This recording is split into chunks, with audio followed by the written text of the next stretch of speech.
आचरण गलत है, नाम जप कर रहे हैं तो बहुत समय लगेगा। लाभ जल्दी लेना है तो आचरणों को एकदम आपको रोकना होगा।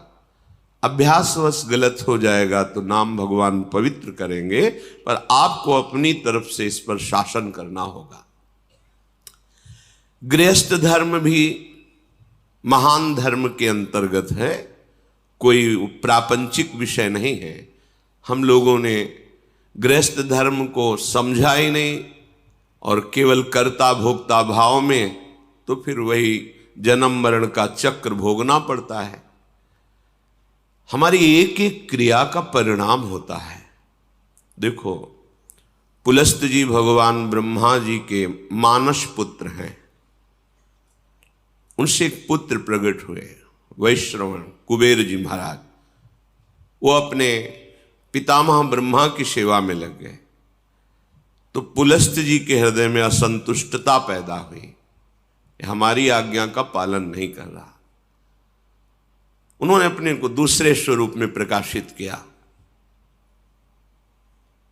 देखो, जो क्रिया द्वेष, असंतुष्ट या क्रोध या धर्म त्याग पूर्वक होगी, वो राक्षसी प्रवृत्ति ही प्रकट करेगी।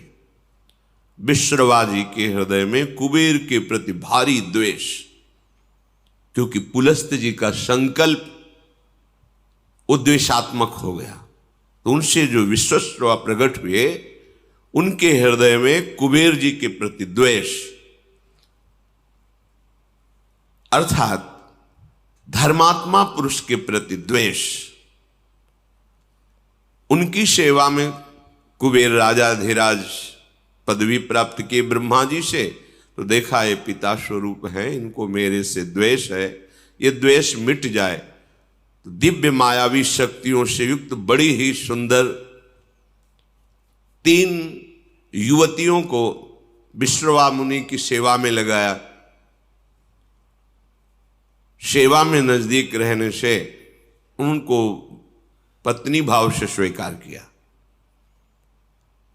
द्वेष, क्रोध, इससे संयुक्त होकर के पुत्र उत्पन्न की चेष्टा की, क्रिया की। पुष्पोत्कटा नाम की सुंदरी से जो सेवा में थी, बड़ा ही भयानक पुत्र प्रकट हुआ, रावण, फिर कुंभकर्ण। उसी भाव से भावित होकर के राका से संयोग किया, तो जिसे खरदूषण कहा जाता है, वो पुत्र और शूर्पणखा पुत्री, भयानक राक्षसी भाव। थोड़ा मन शीतल हुआ कि इतना द्वेष नहीं करना चाहिए। ऐसा भाव करके मालिनी से संयोग किया तो विभीषण जी का प्रादुर्भाव हुआ।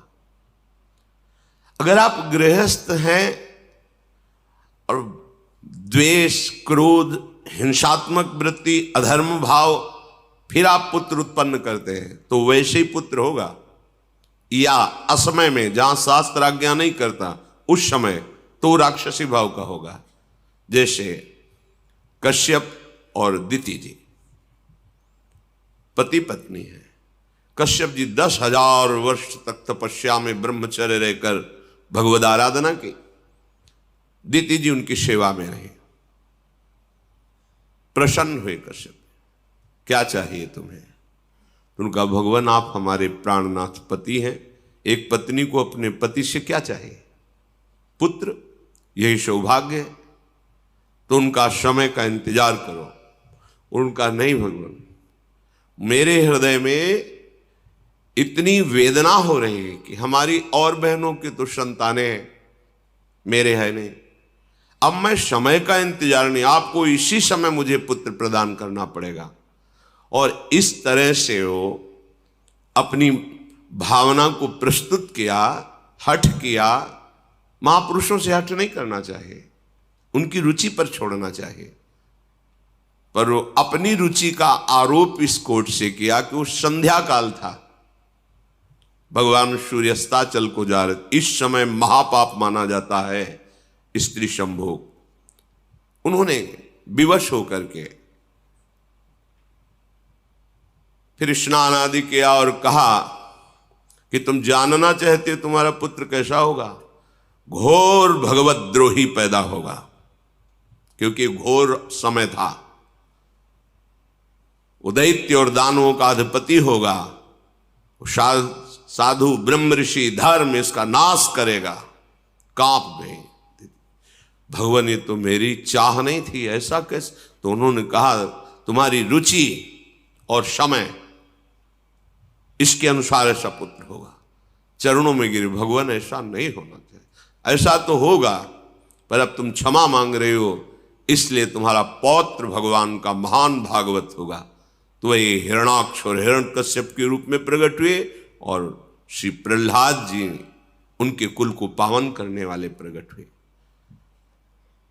संतानोत्पत्ति एक भगवान की पूजा रूपी एक क्रिया है, ये कोई ऐसी साधारण नहीं है।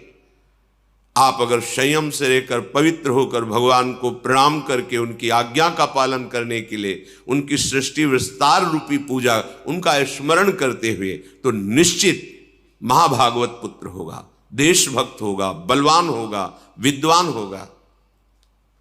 अंदर क्रोध है, द्वेष है, अधर्माचरण है या मदिरापान आदि ऐसे, तो फिर वो सींग भले प्रकट न हो पर होगा वो राक्षस स्वभाव वाला। स्वभाव उसका आसुरी होगा और वो तुम्ही को दंड देगा, तुम्हें जलाएगा जीवन भर।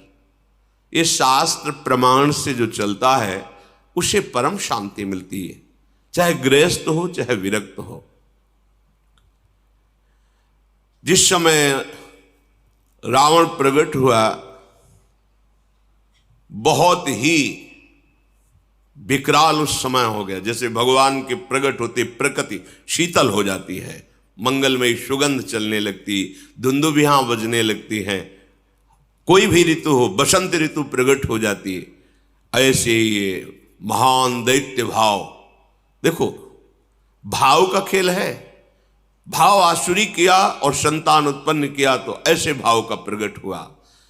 10 सिर ताहि 20 भुज दंडा, रावण नाम वीर बरी बंडा। 10 सिर 20 भुजाएं, अपार बलशाली। ये मार्कंडेय जी महाराज युधिष्ठिर को सुना रहे कि तुम्हीं को दुख नहीं हुआ है, स्वयं भगवान श्री हरि अवतरित हुए तो देखो उनके जीवन में कैसी कैसी विपत्तियां आई। ये भगवान के नित्य पार्षद हैं जय और विजय। सनक सनंदन सनातन सनत कुमार को प्रवेश द्वार में ही रोक दिया, ये अपराध है, नहीं करना चाहिए था। जय विजय जी को बिल्कुल नहीं करना चाहिए था, क्योंकि ये आदि मुनि हैं, निरंतर भगवत अनुराग में ब्रह्मबोध में छके रहते हैं। बैकुंठ में कोई ऐसा वैसा जा सकता है क्या? भगवत धाम है, संशय की कोई वहां गुंजाइश नहीं। 5 वर्ष की अवस्था हर समय रहती है और नग्न रहते हैं, दिगंबर रहते हैं, और श्रीमुख से चारों के निकलता रहता हरि शरणम हरि शरणम हरि शरणम। अब इनको रोकने की क्या जरूरत है? पर भगवान की जब प्रबल इच्छा प्रकट होती है लीला करने की, तो उनके जोड़ का तो उन्हीं का पार्षद ही होगा, दूसरा तो कोई हो ही नहीं सकता, क्योंकि हरि स्वरूप ही होते हैं। भगवत इच्छा से ही रोक दिया। अब इतने अनुराग में एक एक कदम बढ़ रहे थे सनक सनंदन सनातन सनत कुमार जी की, कि अच्छा नहीं लगा। तुमने क्यों रोका? प्रभु के दर्शन में जाने में क्या तुम्हें मेरे में बाधा लगी? तुम निर्विकार सच्चिदानंद परम धाम में भी दोष बुद्धि रखते हो। यहां कौन आ सकता है बिना भगवान की इच्छा के? इसका मतलब तुम्हें दंड चाहिए। अभी ये आश्चर्य की बात, जहां से किसी का वापस होना नहीं होता, भक्तों का या संतों का, भगवत प्रेमियों का अपराध वहां से भी नीचे पटक देता है। आज तक कोई प्रमाण नहीं मिला कि बैकुंठ से किसी का पतन हुआ हो, लेकिन इनका पतन हो गया।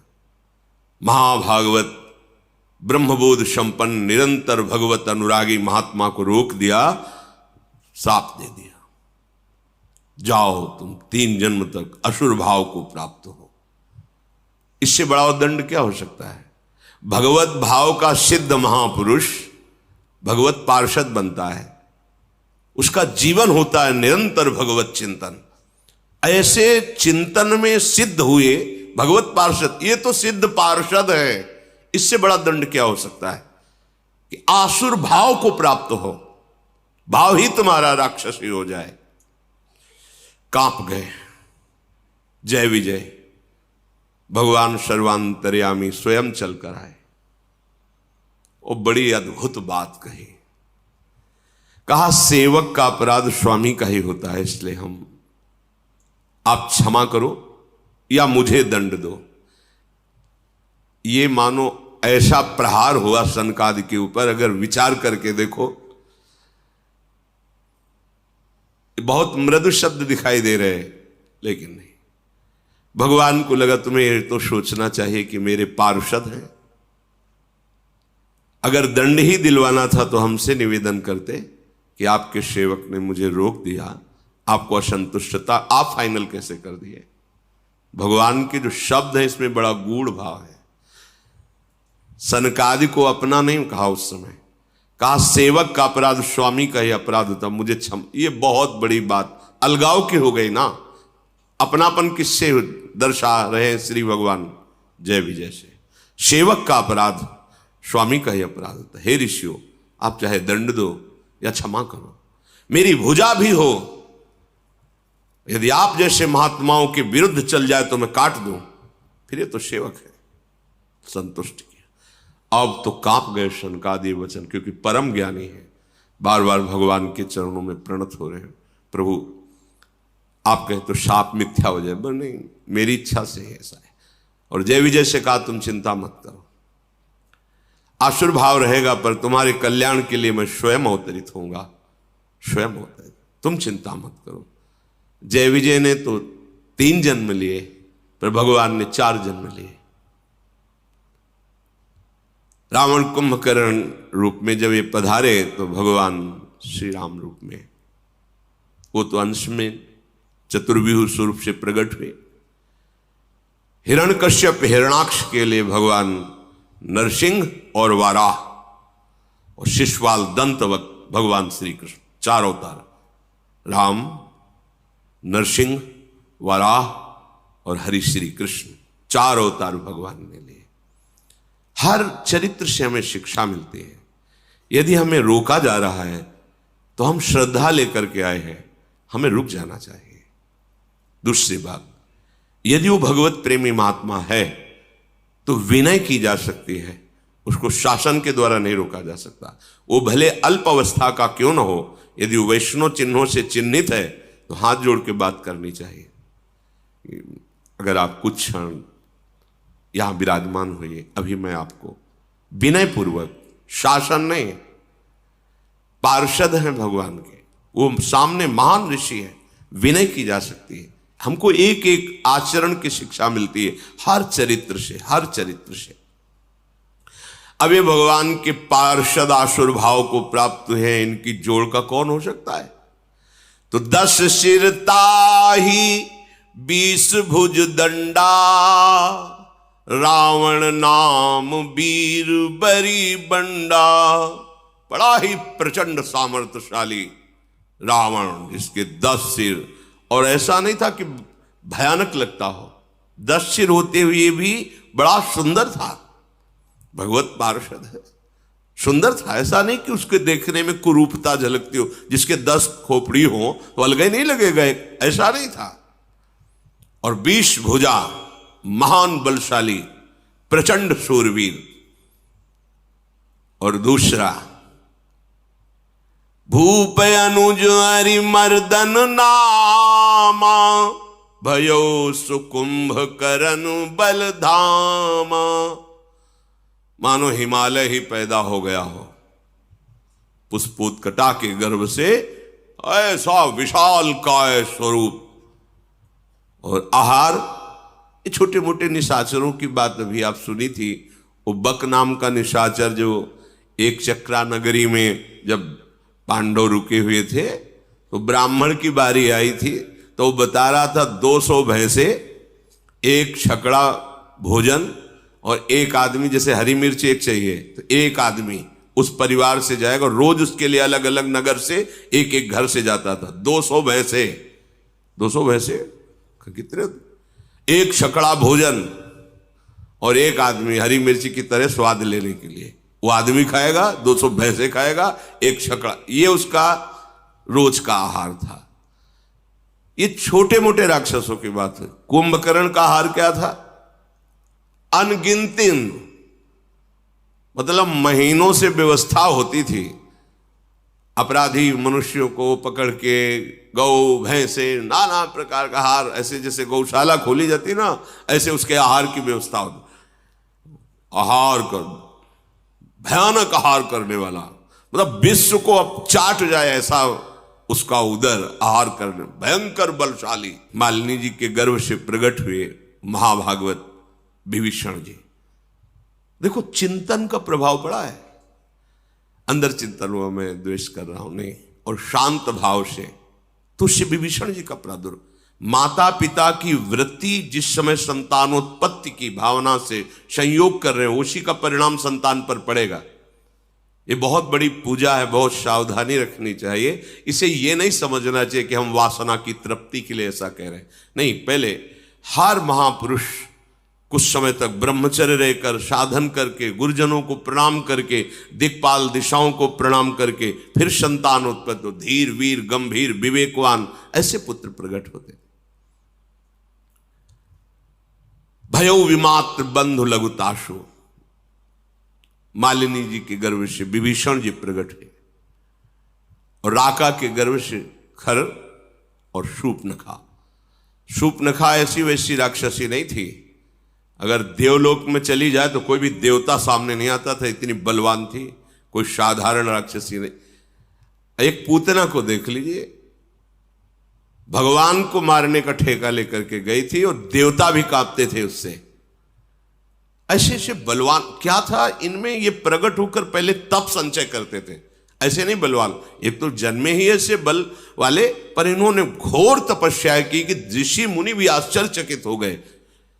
ऐसी तपस्या ये असुरजन करके चाहते क्या थे? विश्व का विलास, बस अंतर यही है। तपस्या तो इन्होंने भी की, पर वो विश्व मंगल के लिए नहीं। जब कोई संत महापुरुष तप और पुण्य भजन बल से युक्त होता है तो सर्वे भवन्तु सुखिना, सर्वे संत निरामया, सर्वे भद्राणि पश्यन्तु मां कश्चित् दुःख। एक को भी दुखी न देखो, सब सुखी हो जाएं, सब निरोग हो जाएं, सबका मंगल हो, सब सुखी रहे, ये होता है।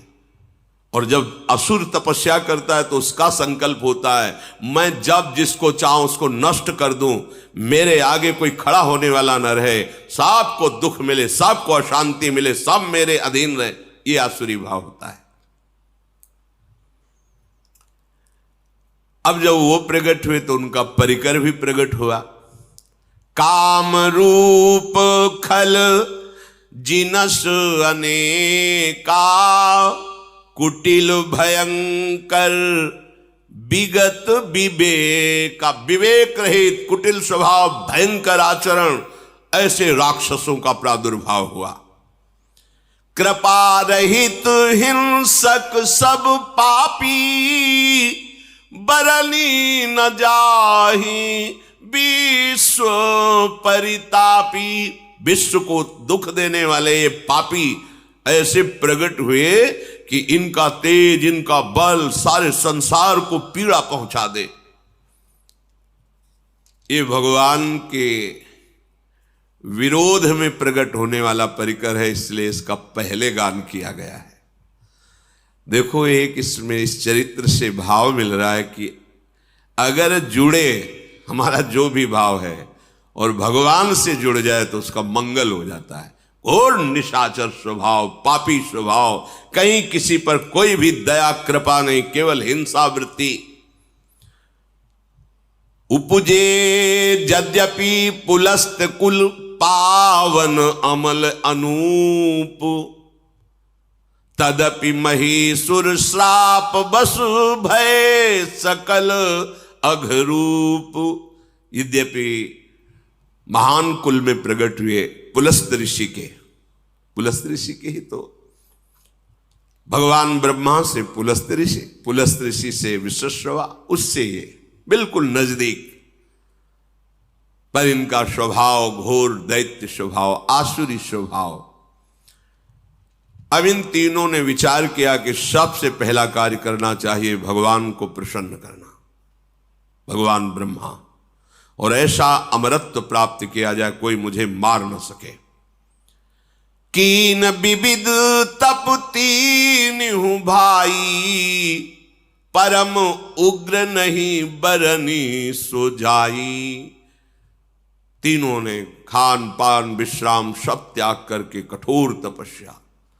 हिरण्यकश्यप ने तो ऐसी तपस्या की कि ब्रह्मा जी को दिव्य दृष्टि से देखना पड़ा कि है कहां हिरण्यकश्यप।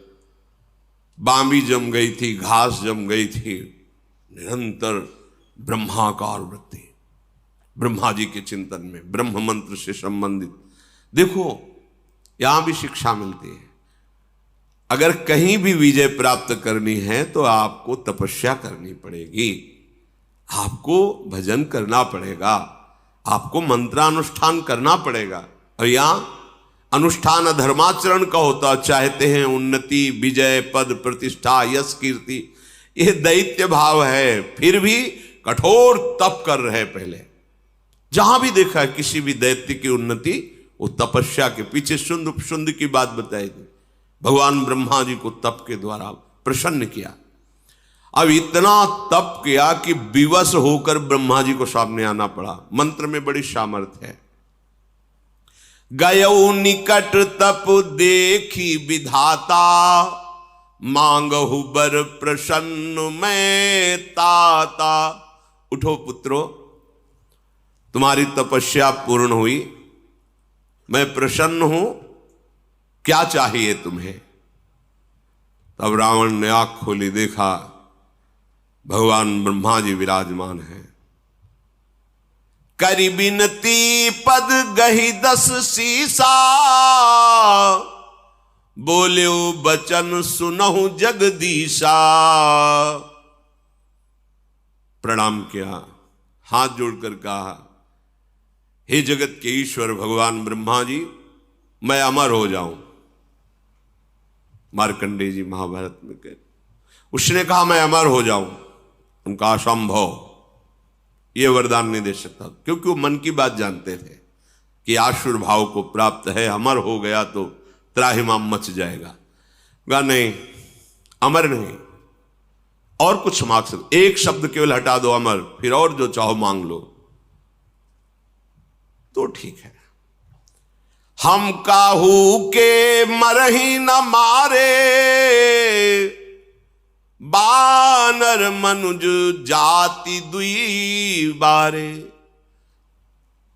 हम फिर तुम्हारे द्वारा बनाए हुए ऋषि मुनि अस्त्र शास्त्र महात्मा किसी से न मारो।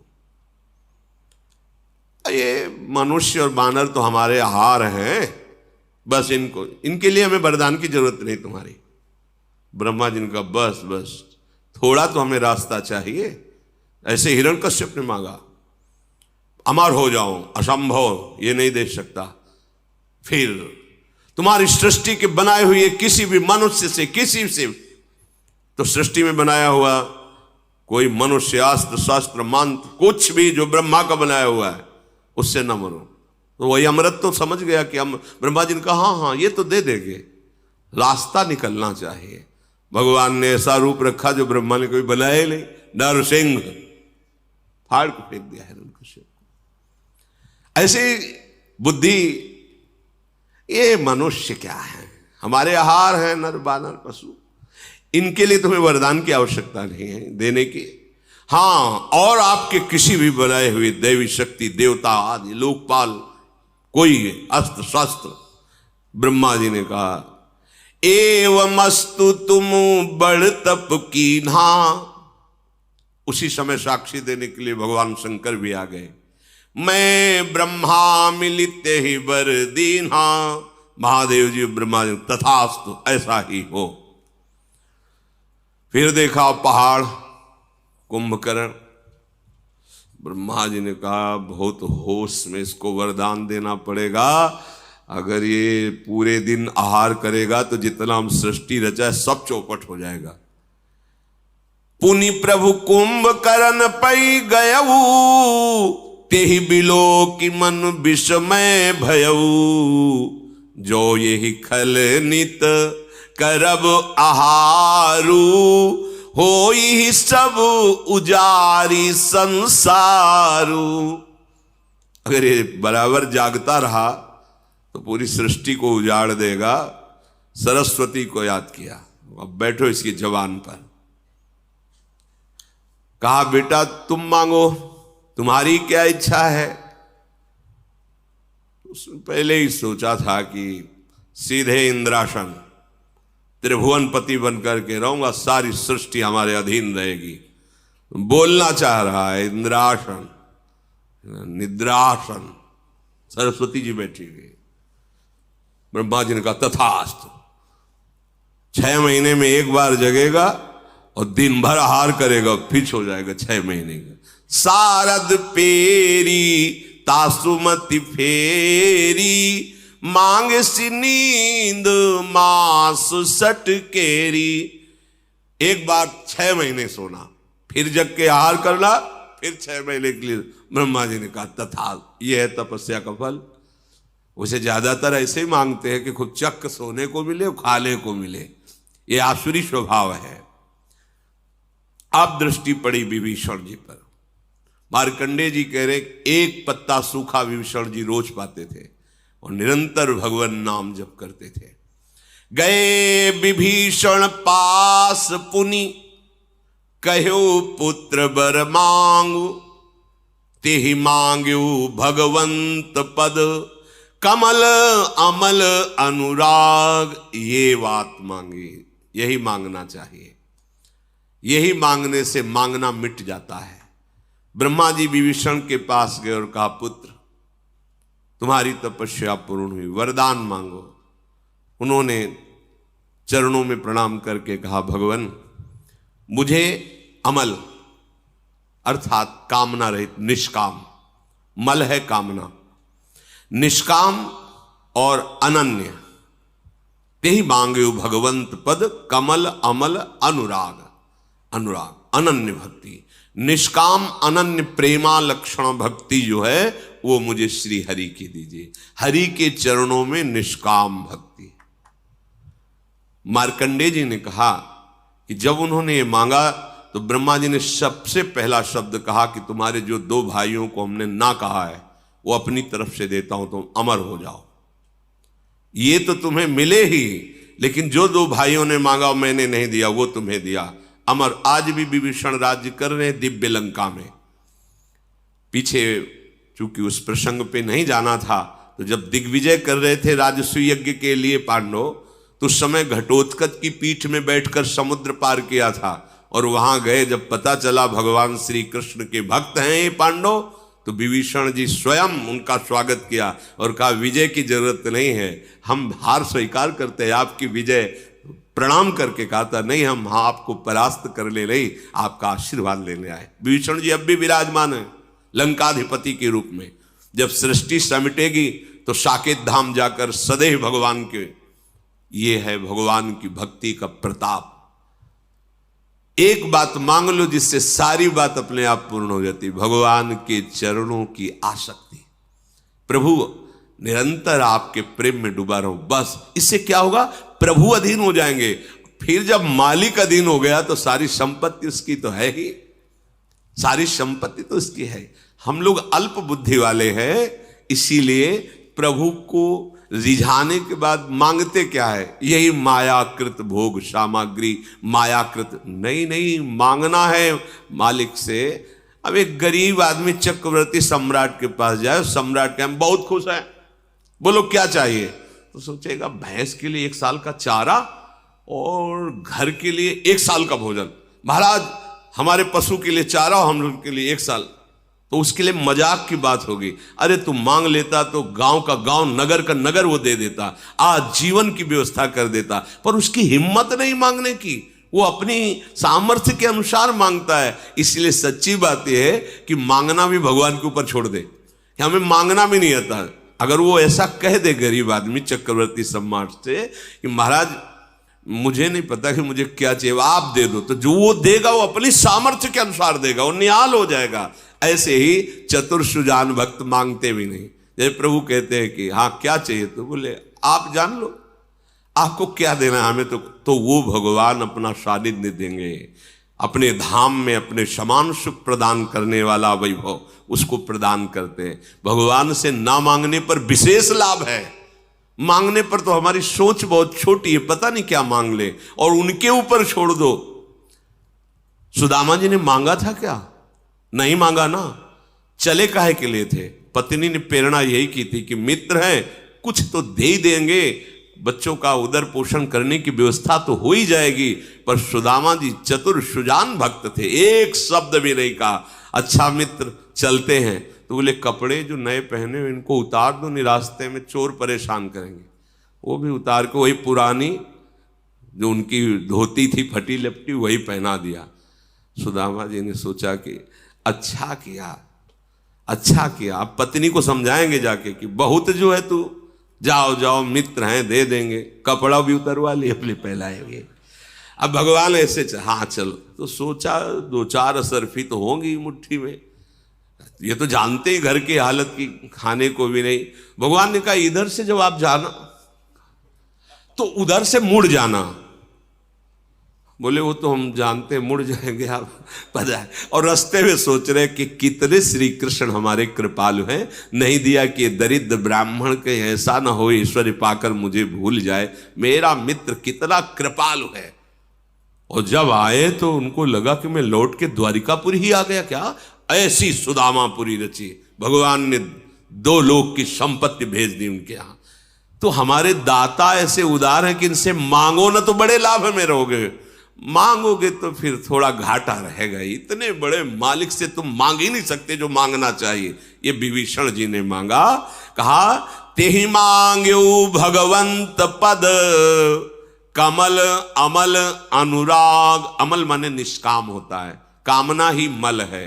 मुझे अपने प्रभु से कोई कामना न हो और मैं निरंतर उनके प्रेम में डूबा रहूं, ऐसा मुझे वरदान दीजिए। तिनहि देई बर ब्रह्म सिधाए, हर्षित ते अपने गृह आए। मैं तनुजा मंदोदरी नामा, परम सुंदरी नारी ललामा। वरदान प्राप्त हो गया है। ब्रह्मा जी तो अंतर्धान हो गए। ये तीनों महान आनंद से युक्त होकर के मैदानों की मंदोदरी नाम की बड़ी ही विवेकपूर्ण उनकी कन्या थी, बहुत ही सुंदर और विवेकवान थी। विवेकवान होना बहुत कठिन होता है। परम सुंदरी। रावण ने मैदानों को आदेश किया अपनी कन्या से मेरा ये सौभाग्य, जगह जगह पर सावधान करती, प्रीतम आप गलत कर रहे हैं, बार बार वो मानता नहीं था। मंदोदरी बहुत ही ज्ञानवान थी, बहुत ही ज्ञानवान थी। अंतिम समय तक भगवान की महिमा सुनाती रही। आप समझिए प्रभु, आप जिनसे वैर कर रहे हैं वो कौन, पर वो भी अपनी निष्ठा में था। उसका द्वेष भाव भगवान से, लीला करने का वादा है तो इतना भी श्रद्धा कभी प्रकट नहीं किया। जहां कोई भगवान की श्रद्धा की बात करता उसको वही माल्यवान से कहा तुम पूज्य हो और बूढ़े हो इसलिए बख्श रहा हूं। बस भाव तो हमें लगता है कि जो भाव अपने को दे भगवान, उसमें बिल्कुल निष्ठा युक्त हो जाना चाहिए। द्वेष भाव से भजा तो ऐसा भजा कि कहीं कलंक नहीं लगने दिया द्वेष भाव में। पूरा का पूरा जीवन भगवान के चिंतन में, पर द्वेष भाव से। अब विवाह हो गया, पता चला कि महाराज कुबेर राजाधिराज लंकापुरी में विराजमान है। द्वेष था ही पिता के ही हृदय में, तो पहला काम किया लंकापुरी पर चढ़ाई की, जो कुबेर की राजधानी थी। अब अपार बल से संयुक्त, देर न लगी, कुबेर जी को भागना पड़ा। लंका छोड़ करके जितने यक्ष राक्षस निशाचर कुबेर पक्ष के थे सब कोई थे इनके सामने घुटने टेके तो उनको महल दे दिया, रहो यहीं रहो। और लंका अपनी राजधानी रावण ने निश्चित की और जबरदस्ती उनका दिव्य विमान जो मिला था राजा धीराज कुबेर जी को, पुष्पक विमान को छीन लिया। अब तो लंका राजधानी और पुष्पक विमान पर चढ़ करके विहरण करने के लिए कुबेर जी गंधमादन पर्वत पर भाग पड़े। ब्रह्मा जी से स्तवन किया। ब्रह्मा जी ने कहा कि किसी की सामर्थ्य नहीं है इसे कोई अब त्रास कर सके, किसी के साये। एक तो महाबली वैसे ही, दूसरा वरदान प्राप्त किए हुए, समय व्यतीत करो। वो लंका को अपनी राजधानी घोषित कर दिया। खाई सिंधु गंभीर अति चारिहु दिस फिर आओ, कनक कोट मनि खचित दृढ़ बरनी न जाई बनाओ। त्रिभुवन के जो धनाध्यक्ष है उनकी राजधानी स्वर्णिम लंका, आसपास समुद्र, खाई का काम कर रहा था। हरि पेरित जही कलप जोई जात धान पति होई, शूर प्रतापी अतुल बल दल समेत बस सोई। ये बहुत ही तेजोमयी लंका है। जब कभी भगवान का अवतार होता है तो कुबेराधिपति पर जो होता है वो वहां की राजधानी संभालता है, पर जो भगवान से द्वेष करने वाली लीला में असुर सम्मिलित होते वो उसको अपनी राजधानी छीन कर बनाते हैं। अब जितने जितने बड़े बड़े राक्षस थे वो सब आकर के रावण की शरण में हो गए। रहे तहां निश्चर भट भारे, ते सब सुरन समर संघारे। अब तहां रहीं शक्र के पेरे, रक्षक कोटि जक्ष पति केरे। जहां जहां जो जो बलवान दिखाई देता, जहां सुनता रावण की अमुक जगह अमुक बलवान, 10 मुख कतऊ खबर सिपाही, सेन साजगढ़ घेर सिजाई। जहां सुना उसी को परास्त कर दिया। देखो, एक बल होता है जो सबको सुख देने वाला था, एक बल होता है जो सबको दुख देने वाला होता है। संसार में पूरे मृत्यु लोक, अन्य लोक, कोई ऐसा नहीं बचा जिसको रावण ने जीत ना लिया हो। राजधानी लंका, और जहां सुनता जिस लोकपाल, जिस देवता, जिस महाबली को, उसको जाके परास्त कर देता, अपना दास बना लेता। एक दिन पुष्पक विमान पर बैठा हुआ जा रहा था तो कैलाश सामने पड़ा। तो नंदिकेश्वर प्रकट होकर, कैलाश के ऊपर से विमान नहीं जा सकता, ये भगवान शिव का घर है। तो उसने कहा तुम रोक किसको रहे हो पता है? रावण को रोक रहे हो। ये कैलाश के ऊपर से तो नहीं जा सकता, तो विमान तो हटेगा नहीं, हम कैलाश हटा देते हैं।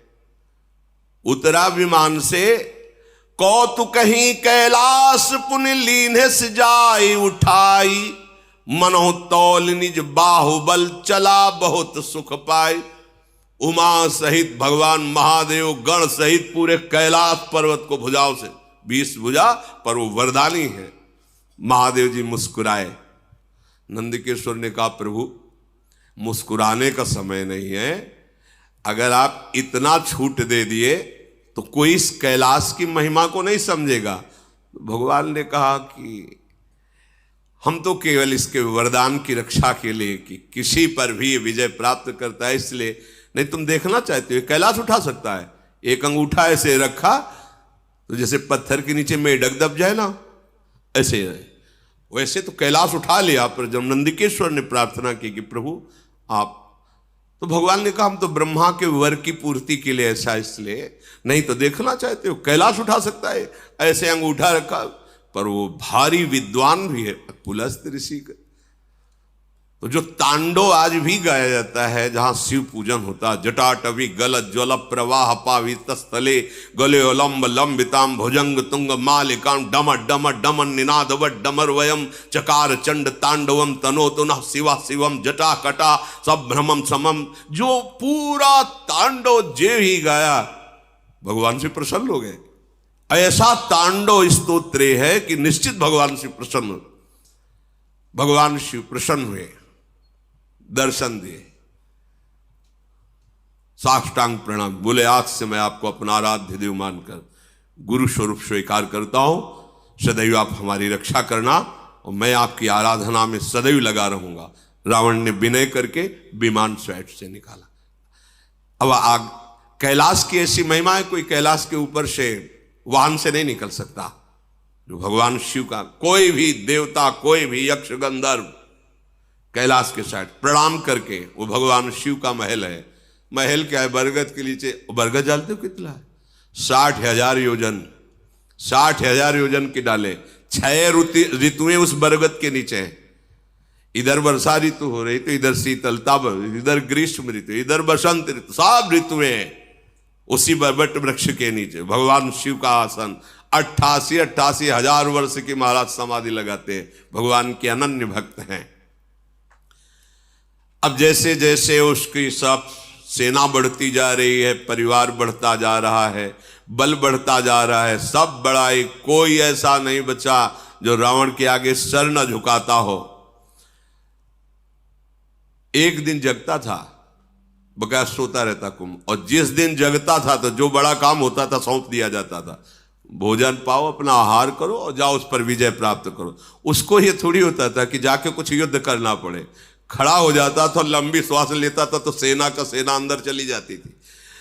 रामादल युद्ध में जब वर्णन उसका हुआ है तो वो ऐसे मुख में ऐसे 1000 के 1000 सैनिक चले जाते, रीक्ष बानर, और कान से निकल जाते। मुंह से, अब कान कोई ऐसे छोटा बुदा छेद थोड़ी है, बड़ा भारी दरवाजा समझो, मुंह से निकले कान से, ऐसा उसको बड़ा विकराल स्वरूप। करई पाल सोवई सटमासा, जागत होई तिहु पुरनासा। जिस दिन जगता था तो हाहाकार मच जाता, बस मतलब स्वाहा स्वाहा, जैसे छुआरा नहीं छा, हाँ ऐसे दाल चबा के सब ऐसे इतना आहार करने। ये भगवान के पार्षद हैं, बिगड़ गई तो देखो कैसे आए। इसलिए एक अपराध ऐसा है, वैष्णव अपराध, संत अपराध, गुरु अपराध, ये किसी को नहीं बख्शता है। भगवत धाम से भी वापस ला दिया, ये बड़े आश्चर्य की बात। अगर ये प्रतिदिन आहार करता तो विश्व में कोई नहीं बचता। इसके बल की कोई माप नहीं है, कुंभकर्ण के बल की कोई माप नहीं कि इतना बलवान है वो। अब रावण के पुत्र प्रकट हुआ, ज्येष्ठ पुत्र वारिदनाद अर्थात मेघनाद। ये ऐसा योद्धा है कि अकेले स्वर्ग में जाकर देवराज इंद्र को, जैसे कोई चिड़िया को पिंजड़े में बंद करके लाए, वैसे दशानन के सामने डाल दिया कर देवराज इंद्र को परास्त करके मेघनाद में। जिसका बेटा ऐसा बलवान, खुद बलवान, भाई ऐसा बलवान, सैनिक उसके ऐसे बलवान, और उसके अहंकार का ठिकाना रहेगा क्या?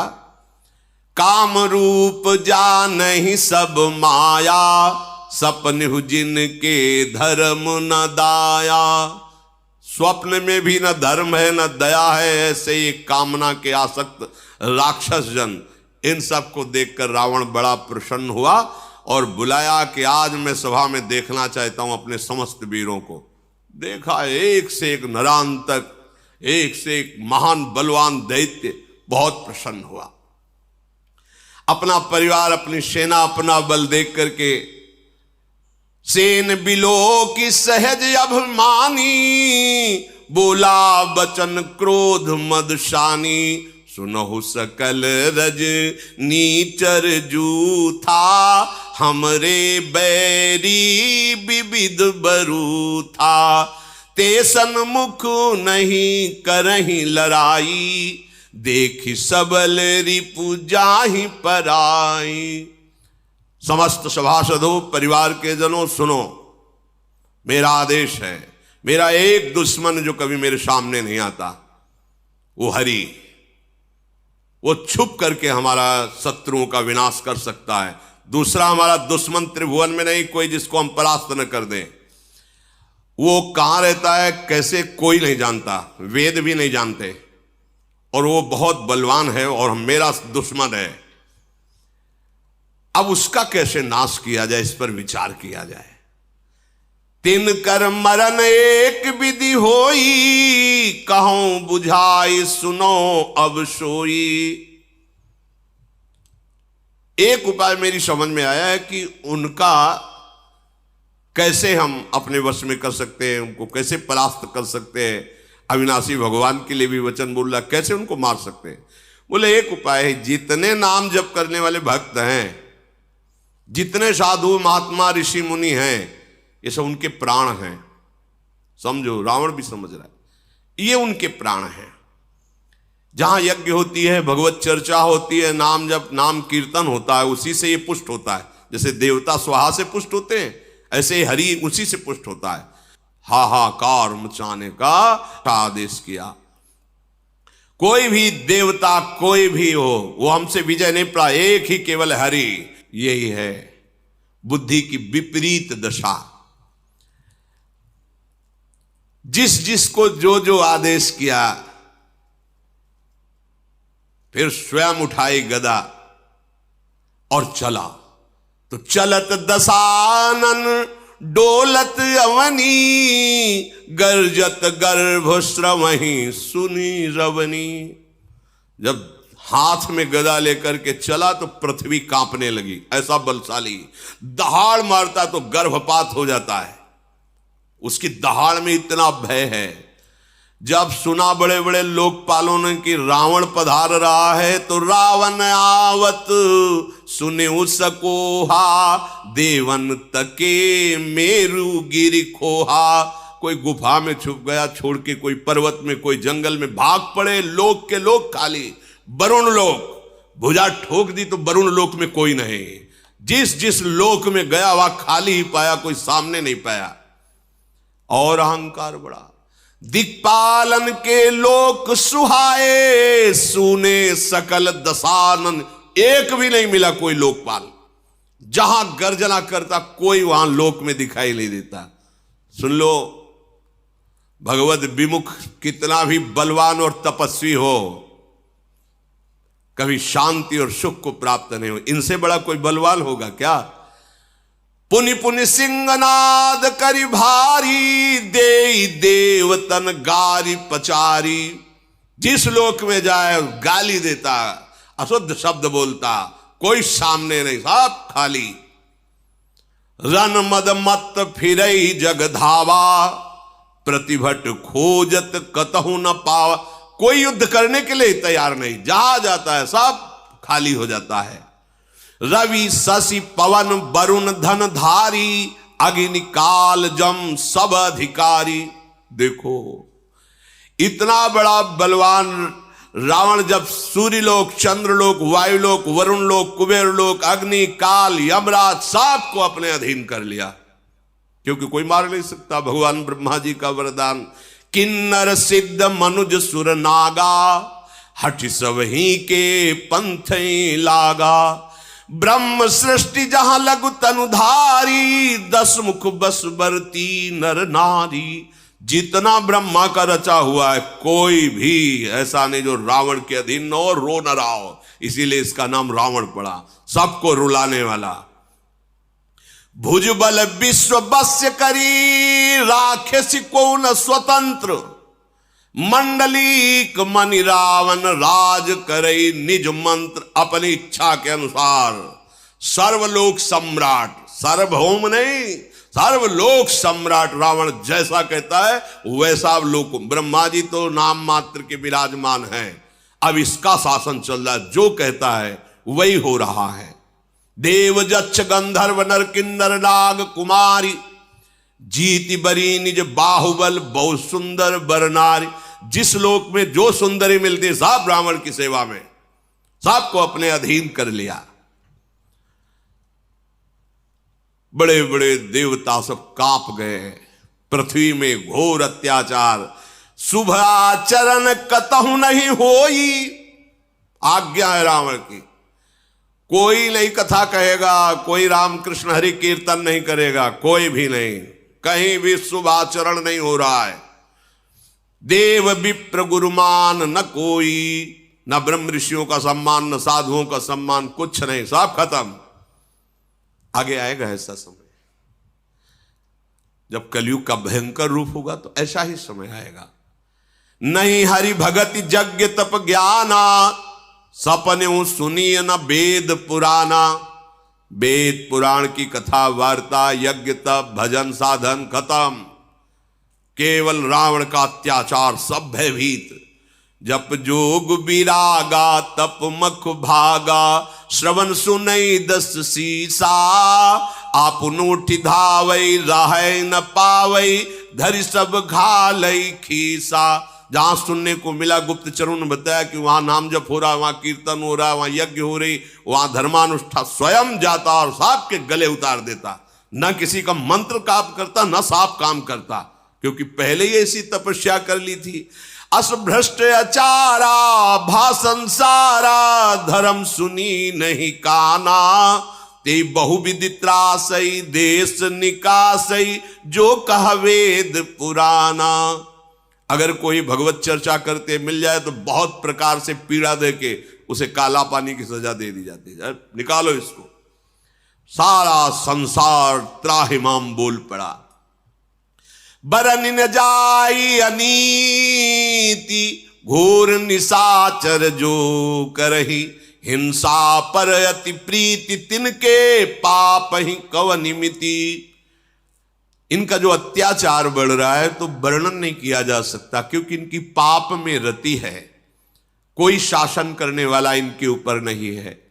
अब तो सब के सब रावण को प्रसन्न करने में लगे हैं। क्या रावण कैसे प्रसन्न होगा? बोले बाढ़े खल बहु चोर जुआरा। जेलम पट पर धन पर दारा। इनकी बढ़ोतरी हुई। ये आदेश है राक्षसी आदेश। जिसकी बुद्धि में राक्षस बैठता है यही करवाता है। मां नहीं मातु, पिता नहीं देवा। साधुन सन करवा वही सेवा। जिनके ये आचरण भवानी, ते जाने हूं निश्चर सम प्राणी।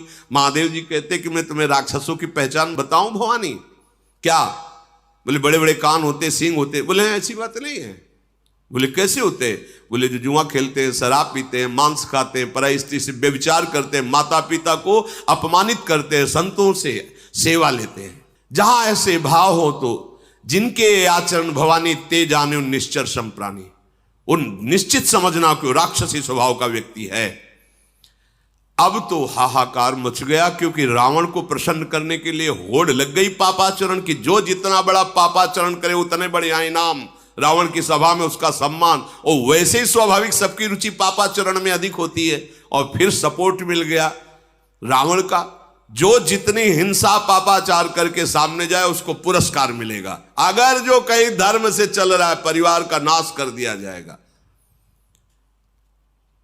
अब तो कहीं कोई गुफा में, कहीं कोई ऐसा नहीं बचा जो धर्म कर सके, भजन कर सके। तभी एक दिन सत्संग में कहा था, देखना एक समय ऐसा आएगा तुम चैन से माला नहीं चला पाओगे, भगवत चर्चा नहीं कर पाओगे।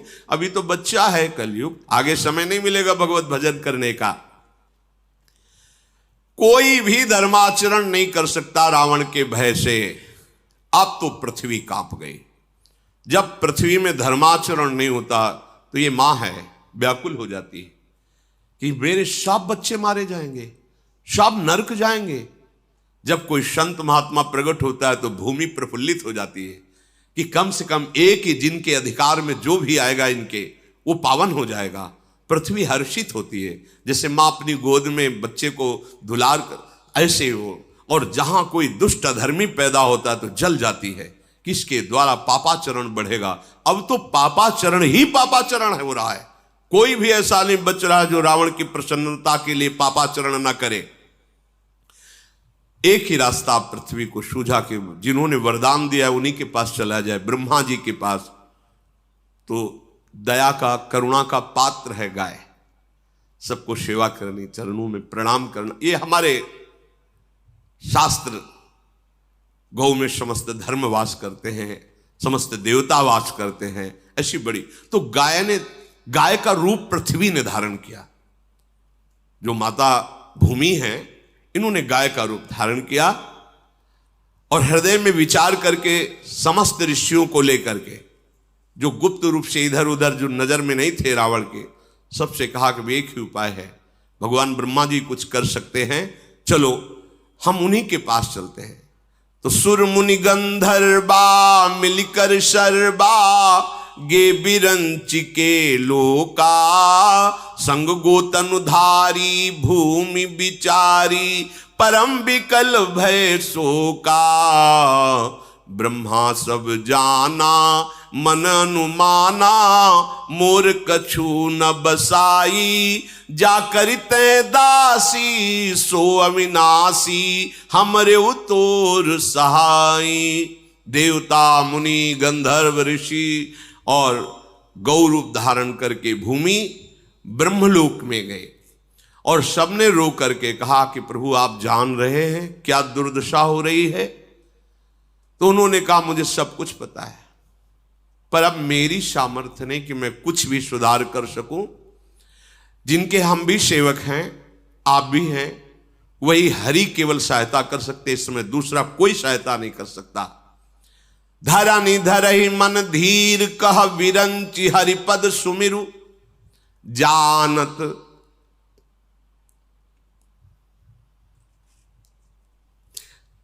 जानत जन की पीर, प्रभु भंजहि दारुण विपत्ति।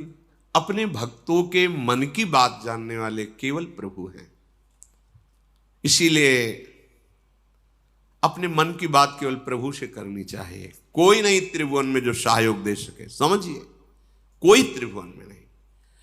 जानत जन की पीर, अपने भक्त के हृदय की बात एक एक प्रभु जानते हैं।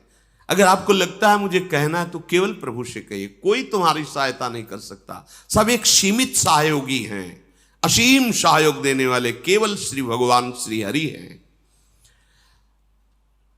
भगवान ब्रह्मा जी ने कहा सब लोग धैर्य धारण करो, जिनके हम सेवक हैं उन भगवान श्री हरि से प्रार्थना की जाए, वही हमारी रक्षा कर सकते हैं।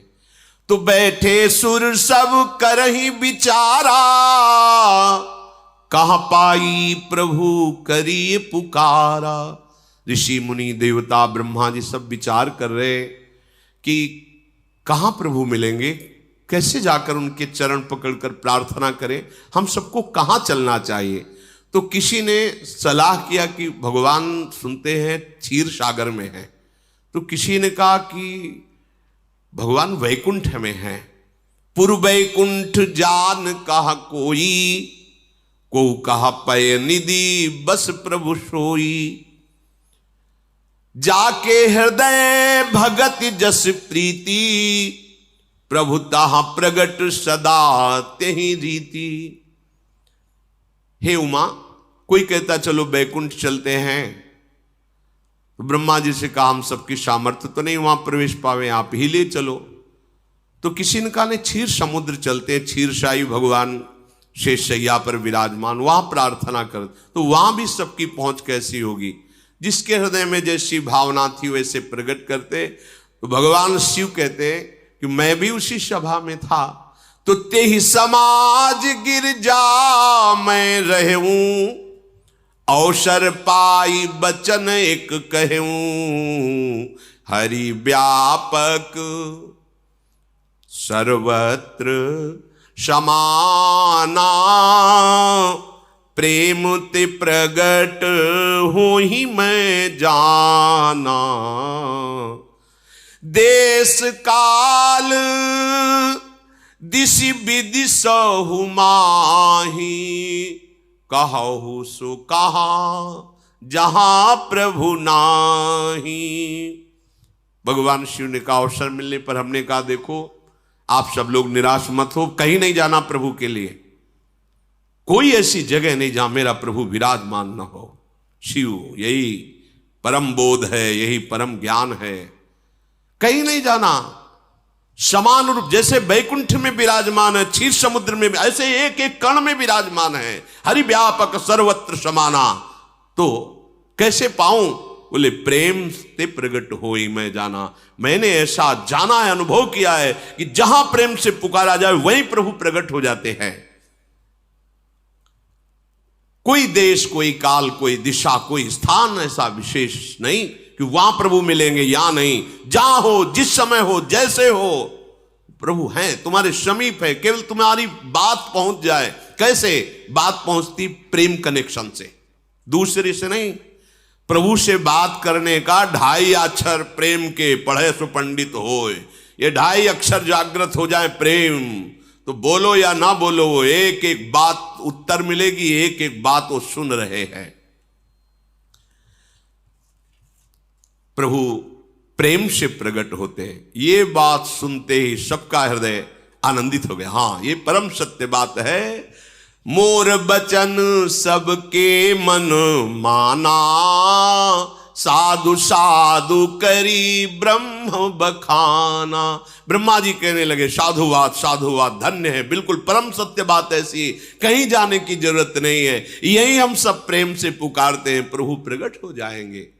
सबने अपने मन को एकाग्र किया। सबके आंखों में आंसू हैं और हृदय भयभीत है रावण के अत्याचार से, क्योंकि धर्म की हानि हो रही है। कहीं भी कोई भजन निर्भय होकर, निशंक होकर नहीं कर सकता। इसलिए सब ऋषि मुनि भूमि सब अश्रुपुलकित होकर भगवान की विनय कर रहे हैं। जय जय सुर नायक जन सुखदायक,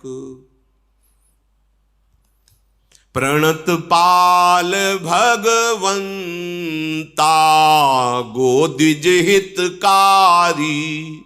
जय असुरारी सिंधु सुता प्रिय कंता, पालन सुर धरनी अद्भुत करनी। मरम न जाने कोई, जो सहज कृपाला दीन दयाला। करो अनुग्रह सोई।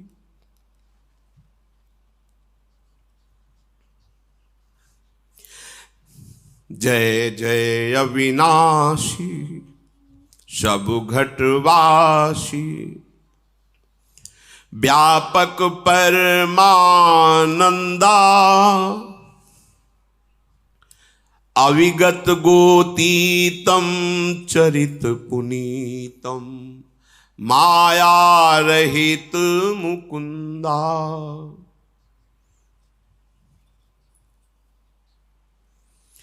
जेहि लागी विरागी अति अनुरागी, विगत मोह मुनि वृंदा।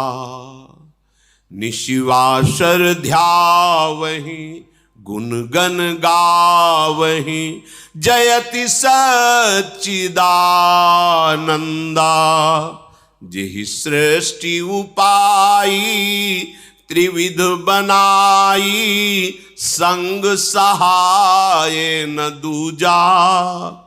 सो करो अघारी चिंत हमारी, जानी भगति न पूजा। जो भव भय भंजन मुनि मन रंजन गंजन।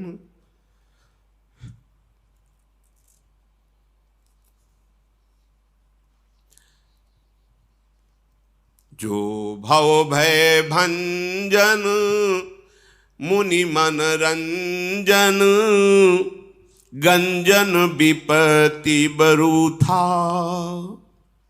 मन बच क्रम बानी छाड़ी सयानी, शरण सकल सुरजूथा।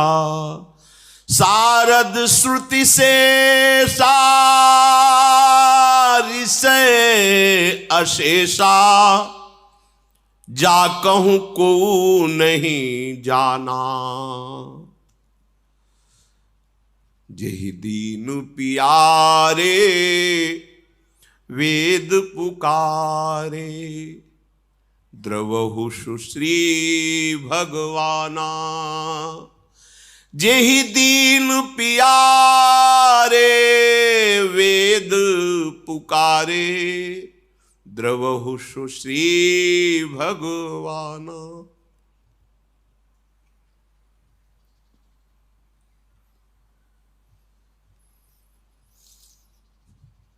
भव बारिधि मंदर सब विधि सुंदर, गुण मंदिर सुख पुंजा। मुनि सिद्ध सकल सुर परम भयातुर, नमत नाथ पद कंजा। जानि सभय सुर भूमि सुनी, बचन समेत स्नेह। गगन गिरा गंभीर भई, हरनि शोक संदेह। समस्त ऋषि मुनि देवता, भगवान ब्रह्मा, गौरूप धारणी पृथ्वी, सब भगवान की विनय कर रहे हैं। देखो ऐसा ही इस समय भी है, हम लोगों के हृदय के अहंकार का राज्य है। उसके अनुगामी जितने भी काम क्रोध लोभ मोह मद मत्सर, ये हमको भ्रष्ट करना चाहते हैं, हमको माया में पतित करके बांधना चाहते हैं, और हम भगवत मार्ग में आगे बढ़ना चाहते हैं। तो एक ही उपाय है, कोई सहयोगी नहीं, कोई सहयोगी, एकमात्र उपाय प्राणाराध्य श्री युगल सरकार है। इसीलिए कहते हैं हमारे साधन भी श्यामा श्याम है, हमारे साध्य भी श्यामा श्याम है। यदि हम एकमात्र केवल उन्हीं की पुकार करें तो हमें संशय नहीं है, हम कैसे भी हों वो हमारी पुकार उन तक पहुंचेगी, और उन तक पुकार पहुंचने का मतलब हमारा काम बन गया। आप कोई परास्त नहीं कर सकता। ये हृदय में विश्वास कर लो कि कहीं भी ठौर नहीं, एकमात्र प्रभु के चरणारविंद के बिना।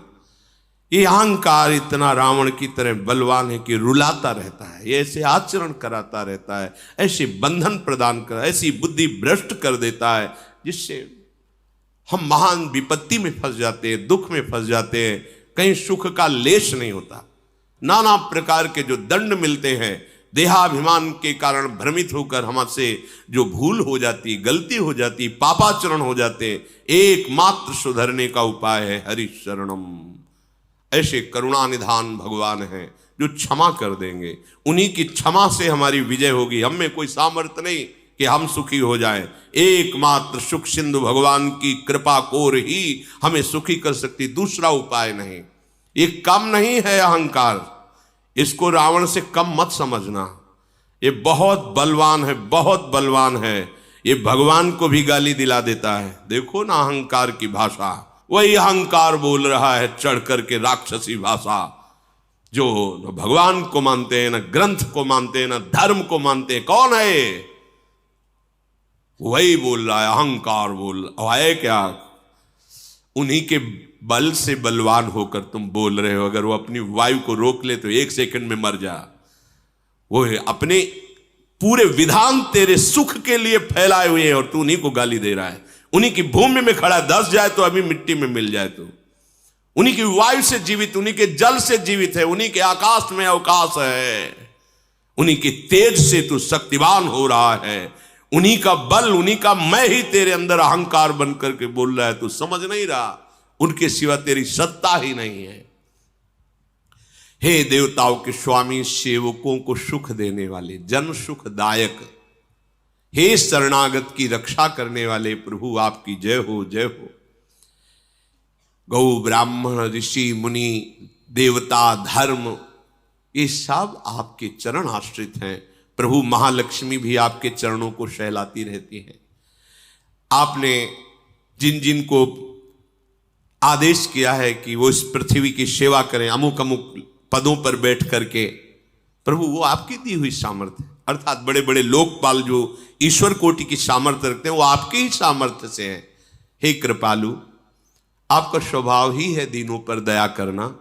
आप हम पर कृपा करें, इस समय भारी विपत्ति पे हैं।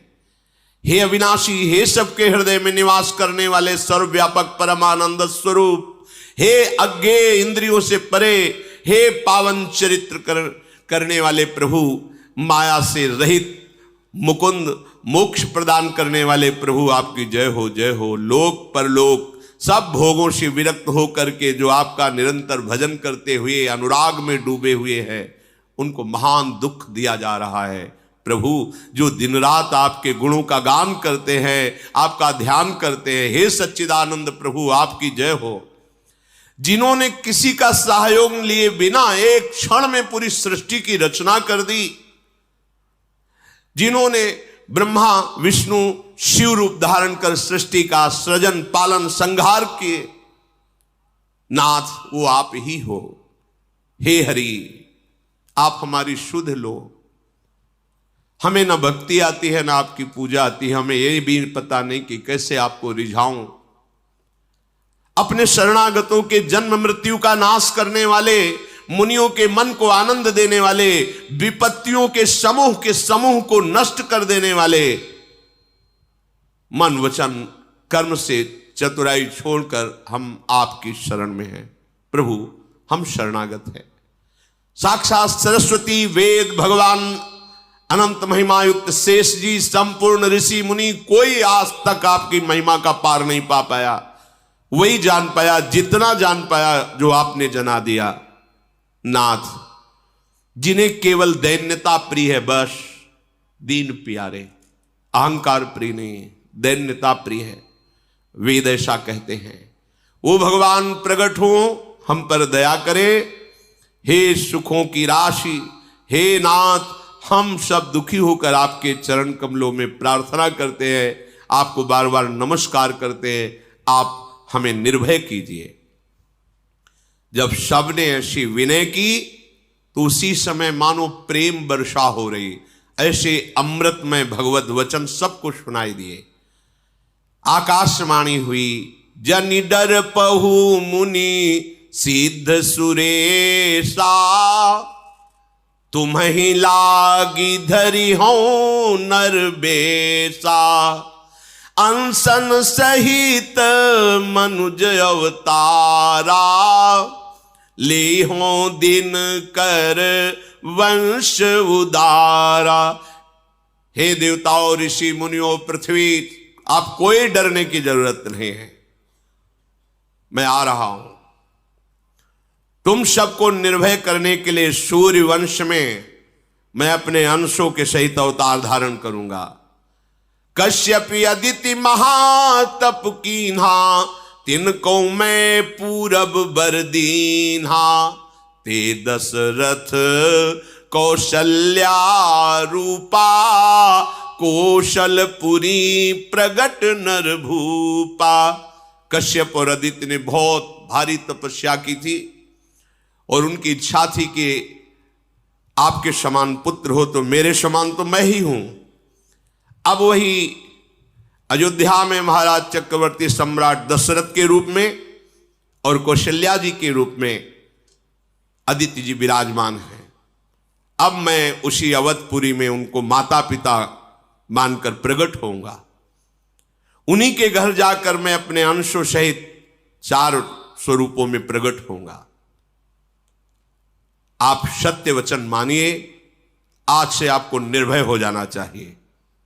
हरि हो सकल भूमि गरुआई, निर्भय हो देव समुदायी, गगन ब्रह्म बानी सुनिकाना, तुरत फिरे सुर हृदय जुड़ाना। मैं पृथ्वी का भार हरण करने के लिए आ रहा हूं, निर्भय हो जाओ। अब ये कुछ नहीं बिगाड़ पाएगा तुम्हारा। जब ऐसी गंभीर आकाशवाणी, तो सब जिधर से आकाशवाणी हो रही थी उस दिशा को प्रणाम करके आनंदित हो गए। ब्रह्मा जी ने पृथ्वी से कहा, बिल्कुल तुम्हारे आंसू अब नहीं निकलने चाहिए। ये माँ है पृथ्वी, ये चैतन्य है, इसे जड़ मत समझो। जैसे माँ की गोद में शौच लघु शंका करते हैं तो माँ मुझे दंड थोड़ी देती। कितना हम अत्याचार करते हैं गोद में। ये धरती माँ है, ये भूमि माँ है। हर बच्चे को पहले माता पिता यही सिखाते, सो के उठने के पहले जमीन में हाथ रखो, पैर रखने के पहले ही, और पृथ्वी के चरण छुओ, फिर हाथ दर्शन करो, फिर भगवान नाम स्मरण करो। ऐसा तो प्रणाली ही थी घर में। अब आज तो शिक्षा ही नहीं दी जाती। ये भूमि हमारी माँ है। हम जब अपनी माँ के गर्भ से आए तो सबसे पहले भूमि में स्पर्श हुआ। ये माँ है हमारी जननी, इसी के द्वारा हमारा भरण पोषण होता है। पूरा जीवन यही हमें अपने गोद में धारण करती। ये कोई जड़ नहीं है, देखो ना चैतन्य रूप धारण करके हमारी रक्षा के लिए, हमारे सुख के लिए रो रहे हैं, प्रार्थना कर। अगर इन पर अत्याचार करोगे, अपने माँ पे अत्याचार करोगे तो सुखी रहोगे क्या? पृथ्वी में यदि तुम अत्याचार करोगे तो सुखी नहीं रहोगे। तब ब्रह्मा धरनी समुझावा, अभय भई भरोस जिय आवा। ब्रह्मा जी ने कहा, पृथ्वी अब तुम व्याकुल मत हो, अब तुम्हारे तो बड़े सौभाग्य के दिन आ रहे, क्योंकि भगवान के सी चरण चिन्हों से चिन्हित तुम होगी। भगवान अपने जो महालक्ष्मी जी सी चरण सहलाती रहती है, उन चरणों से तुम्हारे चिन्ह बनाते हुए चलेंगे। तुम बिल्कुल निश्चिंत हो जाओ। निज लोक कहीं बिरंच गे देवन है सिखाई, बानर तनु धरि धरि मही हरिपद से बहु जाए। समस्त देवता विराजमान, भगवान शंकर साहब देखो, वरदान में उसने दो ही से पराजय की जगह छोड़ी है। नर बानर, नर रूप में भगवान अवतार ले रहे, तुम सब देवता देवी शक्ति संपन्न जाओ बानर रूप में, दीक्ष रूप में ऐसे प्रकट हो जाकर जो भगवान की सेवा और सहायता करो। उनको सहायता की जरूरत नहीं, पूरी सृष्टि अकेले ही रची है और एक क्षण में रची है, पर लीला के लिए तुम सब वो रूप धारण करो। सब देवता अपने अपने लोगों को ब्रह्मा जी को प्रणाम करके गए, जिसके लिए जो आज्ञा हुई वैसा ही परिकर तैयार हो रहा है। साफ जाकर के वानर देह धारण कर रहे हैं, अपार बल प्रताप है, साफ सूरवीर, और उनके अस्त्र यही हैं पर्वत वृक्ष और नख। और बड़े ही धीर बुद्धि वाले, बड़े ही दिव्य तेज वाले बानर प्रकट हुए, क्योंकि सब बड़े बड़े देवता आ रहे हैं अपने अंशों से। जैसे हनुमान जी जो है भगवान शंकर और वायु के अंश से प्रकट हो रहे हैं। हनुमान जी 11वें रुद्र का अवतार बानर रूप में प्रकट हो रहे, स्वयं महादेव वायु का निमित्त बना करके, वायु देवता को निमित्त बना करके अंजनी के गर्भ में भगवान शिव ही अपने अंश से प्रकट हो। 11वें रुद्र का अवतार, जैसे भगवान सूर्य के अंश से सुग्रीव बाली, ऐसे बड़े बड़े देवताओं के अंश से प्रकट होकर के सब गुफाओं में, पर्वतों में, जंगलों में रह रहे हैं, इंतजार कर रहे हैं। जब भगवान आएंगे तो उनकी सेवा का अवसर मिलेगा। इधर अयोध्या में चक्रवर्ती सम्राट महाराज दशरथ का एक छत्र राज्य, बड़े बड़े राजा कर देते हैं आकर के। वो निरंतर भगवान श्री सारंग धनुष धारण करने वाले हरि की आराधना में मगन रहते हैं। दशरथ जी,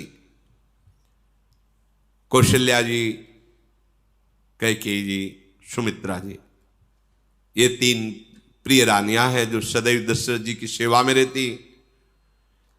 एक बार दशरथ जी ने मन में विचार किया, इतना बड़ा सम्राट पद सब कुछ, लेकिन हमारे पुत्र नहीं है। एक बार भूपति मन माही, भय गलानि मोरे सुत नाही।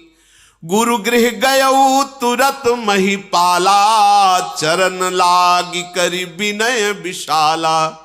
हर एक चरित्र में शिक्षा है। जब मन में कोई भी ग्लानि हो तो तत्काल सदगुरुदेव से मिलना चाहिए।